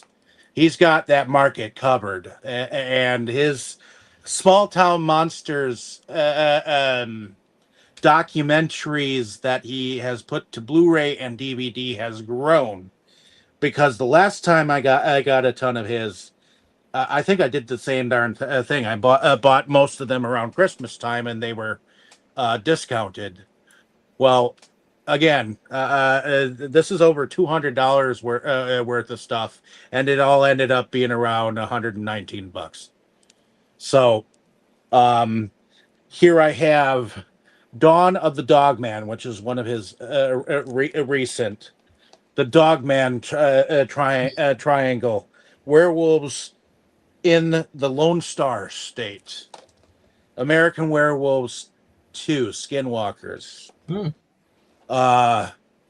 Bloodlines, The Jersey Devil, which I've watched American Werewolves 2 and The Jersey Devil so far out of all of these. Dogman Territory. The Siege at 8 Canyon. That's another one that just recently released. Cryptid the Goat Man. This is the only Blu-ray that I got out of the bunch, because I tend to go towards the DVDs because they're cheaper. Cursed Waters. He did a On the Trail of Bigfoot series, which he did had a couple of those come out. This has got On the Trail of Bigfoot, Land of the Missing. This is The Origin. This is The Last Frontier, and it includes Bigfoot Beyond the Trail and the Alaskan Coastal Sasquatch. This is Cryptid the Chupacabra. This is On the Trail of the Ancients. That's another Bigfoot one. And then this one is Lost Contact UFOs After Wartime. Oh my. So that is 14 documentaries that I had not picked up from him. And it's been a long while since I've actually had an interview with the guy. So glad I was able to catch up with getting some of his work. And I know he plans on putting some stuff out in March again to put to disc, and you can get in on the Kickstarter or whatnot. So if you're interested in all that kind of stuff, and I do believe the guy has his team covering a whole bunch of shit. A lot of stuff he just releases it to YouTube, and there's tons and tons of like footage that people just stream, and then he chooses to put it onto disc or whatnot later on. Hey, it sounds like fun, especially if you're into that sort of thing. And I am. Yeah. So I had gotten one of these from Dollar Tree, and these are actually going to be leaving the collection as a part of the purge, I should say. And that is Monsters and Monsters Dark Continent. Both these are post-apocalyptic ones about this kind of virus that goes and mutates things into monsters in these zones. The first one is a kind of extremely boring piece about people traveling through the zone. The other one is a kind of really boring piece about going to Australia and hunting big monsters. There's definitely a Lovecraftian feel to it and horror-wise, but the films are both a slog to watch, especially the first one. This one I just felt was quickly done and didn't have a lot of heart or interest in it. This one, I just was bored by it the whole way through. But there was a part of me that wanted to upgrade them. And that part of me that wants to keep films that I really don't care for and upgrade films I don't really care for, that part of me is dead.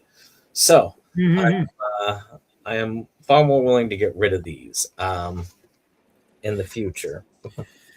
So, which is what I'm going to do. So, but these were the ones that, but I had to show them for the pickups before I was going to do that because I picked them up. Now I threw them in the trash. But As you do. I'm on empty. oh, So- okay. Well, that's all me. And I'll I be got back. a pile here for this next 15 minutes, and then we done. All right. So this next one, I really debated it, and there are 2 items on this that I ended up getting on the Arrow sale. And I debated it, and I said, well, if they did the trilogy, because I saw the individual films on, they're okay priced, but I would only do the trilogy. And that was the Mexico trilogy. I mean, I have a DVD set for this. Nice. So this is actually, it is not a space saver. It's actually thicker than the original one because it was a thinner DVD one, but this one has a little bit better casing on it. Yeah, it's a much better box. And Il Mariachi, Desperado, and Once Upon a Time in Mexico are on this. Mhm. And they are all excellent films. Mhm. I remember watching these for the discussion that we were going to do, but I never got to them because I don't know why I couldn't get on. I know I watched them for when we were doing the discussion. That one we did on Delusions of Grandeur. Yes. Yeah. I want to say I hit one of them. I think I hit Il Mariachi with y'all, but I never got to hit Desperado or the other one.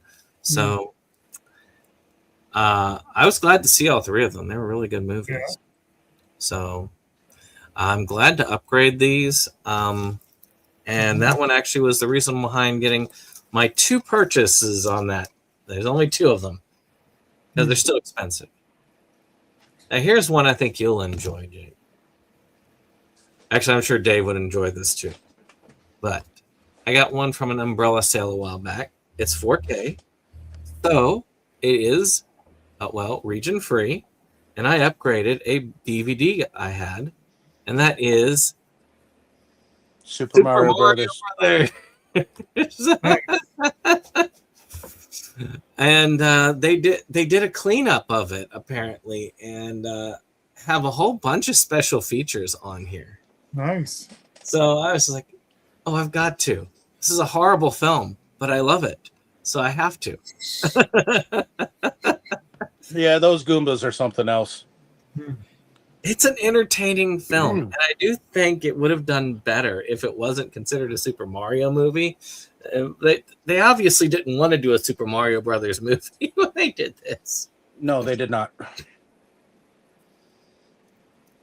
The next one is a combination of one that I think Jake has as well, where Sentai released these originally in 2 DVD sets, and then they did a combined set, and the combined set has an English dub track, which I know Jake doesn't care about, but I do. And that is Mariaholic, the Complete Collection. Ah, very good. Now, this one's good for people who like, trans type characters. And actually, there's some LGBTQ. I don't know whether I would consider that positively represented. Because the main character is definitely a pervert. Yes. Basically, this lesbian high school girl goes to a all-women's high school, and she is so happy about that. Yes.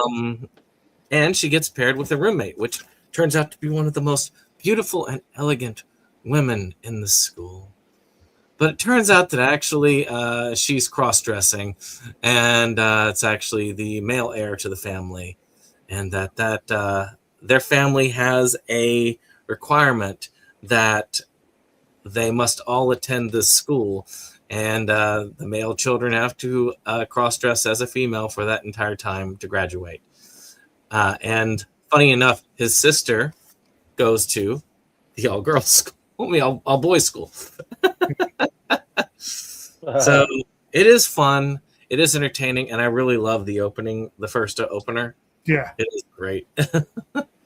And the maid is very entertaining because And God is great. yes. This one is a wonderful upgrade, and I'll be watching this again when we do a talk on Inside Movies Galore, and it will happen. This one and another film, and the other film also needs an upgrade because it's a Criterion film, but it only released on DVD. And the film I'm talking about, that's one of the two films, is Mallrats. Now, this is an Arrow release. It is a really cool release. I do like this one. It has a lot of special features. It's Kevin Smith's second film. And I really like it. A lot of people do not like it that much. But I consider it a cult classic in a lot of ways. That is the one that got me into Kevin Smith. So, it's about them in a mall. Essentially, you got a guy who really likes comics and so on. He's in the mall. He's the main character. He runs a comic shop in later. And all of the antics. It's also one of what is his name? Ben Affleck's more sinister characters. Yeah. One of his early roles too. Yeah. Well, I mean, he kind of got his start with Kevin Smith in a lot of ways. So. Yeah. Which is why, like, sometimes you just say you got to do the role because you owe the guy. Yeah. Another consolidated one, and I know Jake cannot understand this one, is Love, Chernobyl, and Other Delusions, The Ultimate Collection. Oh, nice. Very nice. You know how many pieces this series has. It had multiple pieces. What is it? Yes. So you've got season 1, you got Heartthrob, you got the movie, and I think you've got another piece on this too. So that's a lot of pieces. Mm-hmm. And I had half of them on DVD. So I think this is actually pretty good. Overall. Definitely a space saver. I'm being texted. What is the text? Text is UPS is delivering a package tomorrow. It's not my package, it's my wife's package. Whatever. So a Kino release that I had to upgrade from DVD is one of my favorite films of all time. It's one that I actually recommend a lot to people who are struggling with addiction, and that is The Lost Weekend. This is an Oscar winner, by the way. Yeah. And it surprises me that it won the Oscar at the time. Best Picture winner. Yes. Actually enough. Yeah. Because it's about this guy who is an alcoholic, and he's going through this horrible binge that just goes through, and it is a long weekend for him. And he goes through all that, and he has one of the more realistic depictions of the DTs that I've seen. This is an amazing film. The only one that I feel is better with alcoholism is there's one that Dick Van Dyke did that was a TV movie that never got a release physically and has, thank goodness, has been archived, I think, on YouTube, and I have a bootleg physical of it just because it is so good. One of these days we'll have to cover it. It is a great one. Mm-hmm. All right, another one that I'm debatable about, which is David Lynch, which I guess a lot of us get debatable. I bought this when a Dane wanted to cover this film, and I upgraded my copy, and that was Lost Highways, another Kino one I got on sale. It's a good one. It's a very existential film. I'm waiting to upgrade that to the Criterion release that came out. Yeah, I'm thinking about that, but I have the Kino release too, and it's a good release. I'm saying it's a good release. I'd have to go on big sale, or I'd have to be like in one of those moods where I'm like, I've got money, I'll just drop it and get a stack. Yeah, which doesn't happen as much these days. Neither getting the money nor getting the stack. So I upgraded another movie that was on DVD, again, a snapper case. I upgraded all the way to 4K. This one to me is a quintessential vampire film, and that is The Lost Boys. All right. I mean, 4K and Blu-ray, this is a really good film. A very interesting take on vampires. I think it's a good youthful take on vampires. That is an excellent one there. And, of course, a big role for the two Coreys as well. Mm-hmm.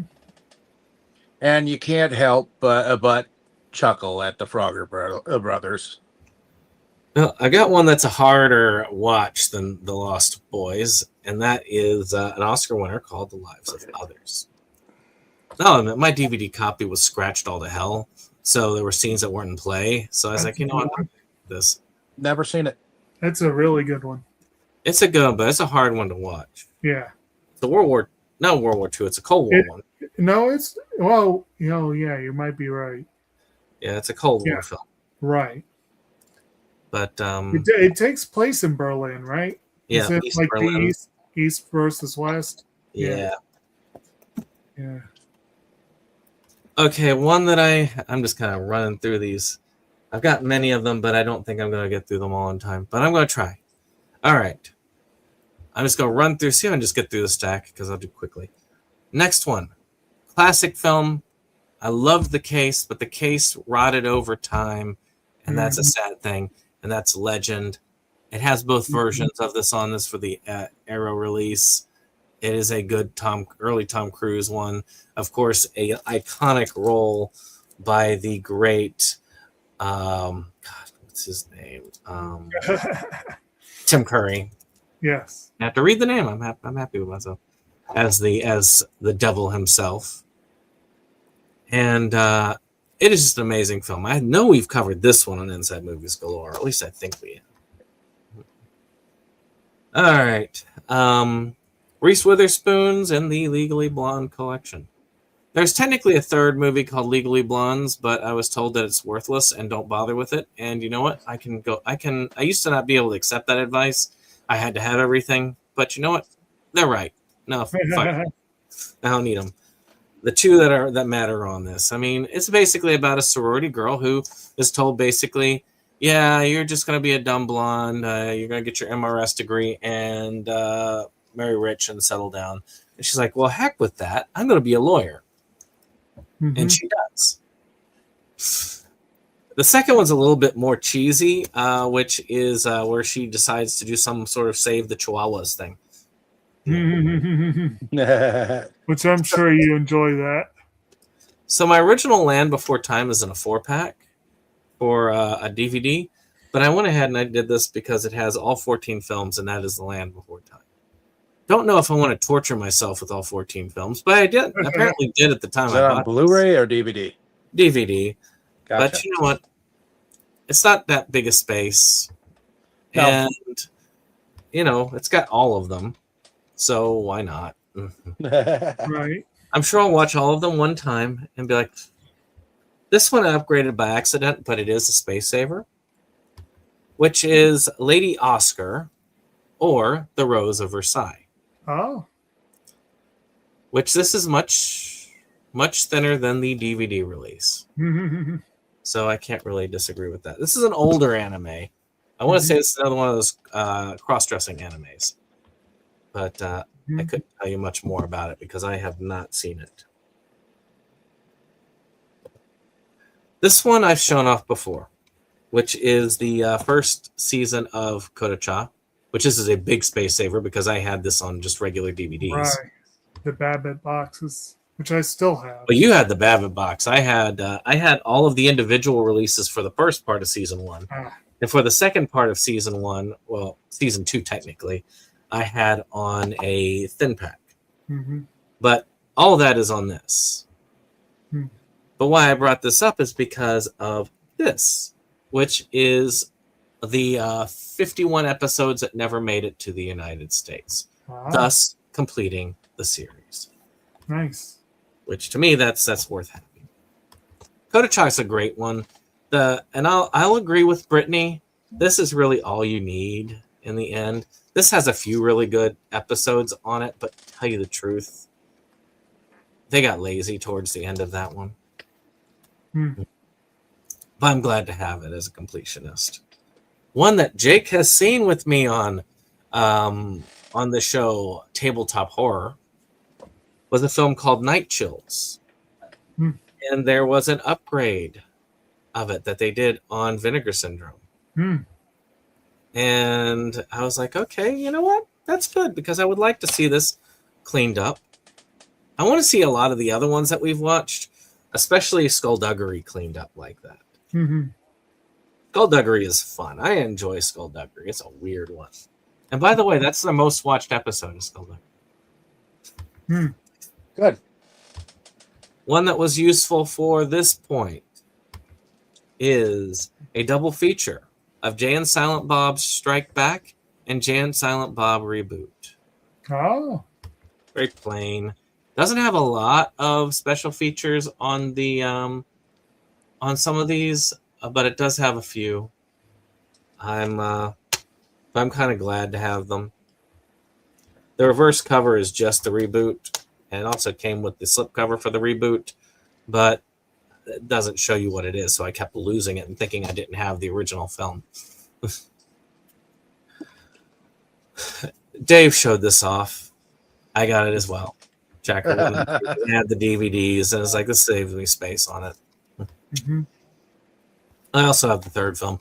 The only film I have not watched is the second film. Mm-hmm. On the Disney, I had to get rid of the collection that had this film on it, but Disney actually did have it on their going out of business sale, so I went ahead and got The Incredible Mr.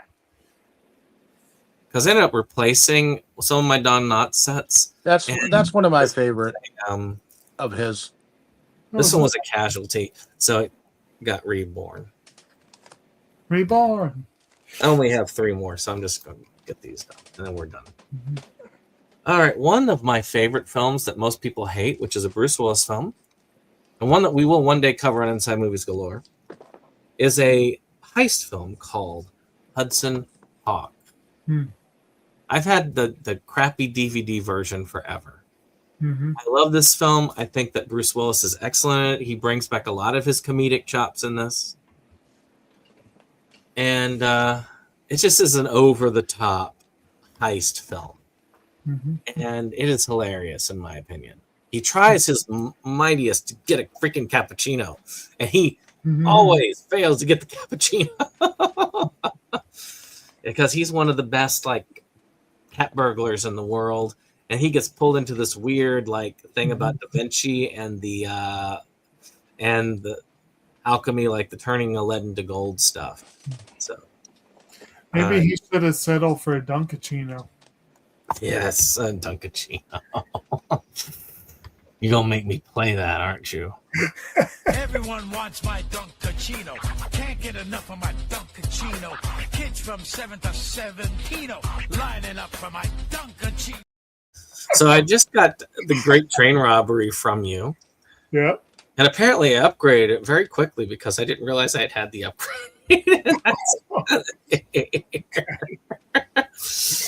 Well, this is the problem when you have a very large collection. You don't realize sometimes what you have, especially when it's been sitting hidden in that pickups thing, which is another reason why. Flip cover, though, I don't think I did.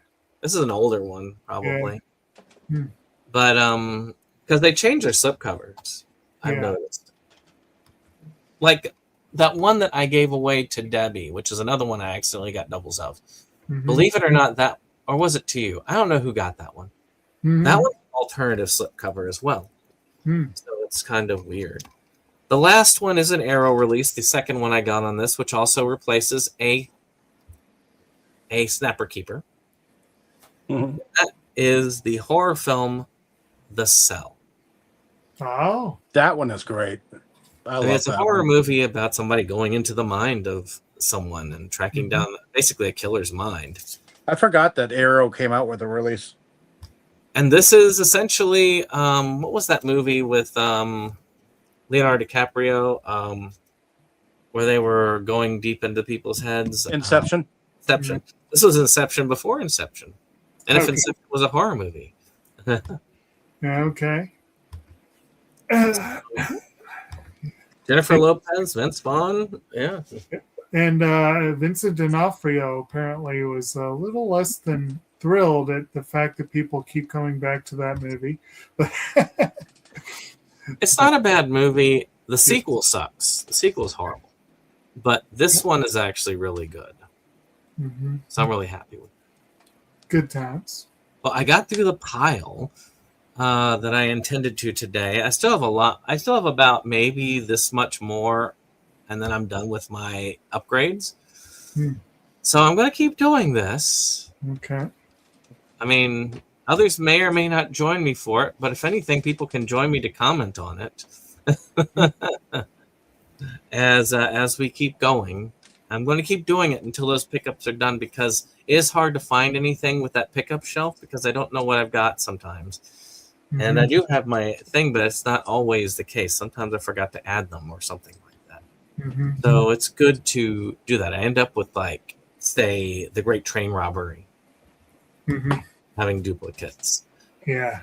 So, yeah, this is definitely necessary, and I'm going to keep doing it until all those pickups are done. Then don't expect a pickup video for a while. I'm just probably going to keep reposting these old ones until they're done. So I will see the rest of y'all on the next one, which means tonight at 9 Eastern time. We're going to cover The Grinch and Flintstones Christmas Carol on Inside Movies Galore. Join us there. Matter of fact, just as a little teaser for y'all, there we go. Wait, no, that's background. All right, well, that's kind of cool. No, I like the turtle background. There we go. On that side, I'm going to take this. I'm going to remove that. I'm going to add, not that. I'm going to do that. Add that. And then I'm going to take that away. And I am going to add the outro so that y'all can have that. So we're going to outro with Inside Movies Galore as a way to tell you guys go see that. All right. We'll see you a little later on. Everybody get dinner, get a shower, get whatever you need, get in your comfy jammies for some lovely movie discussion. All right. Hi. Inside Movies Galore just makes you just want more. We've had all in the world of media to explore. Horror, anime, or Curious George. Our love of new things was our reward.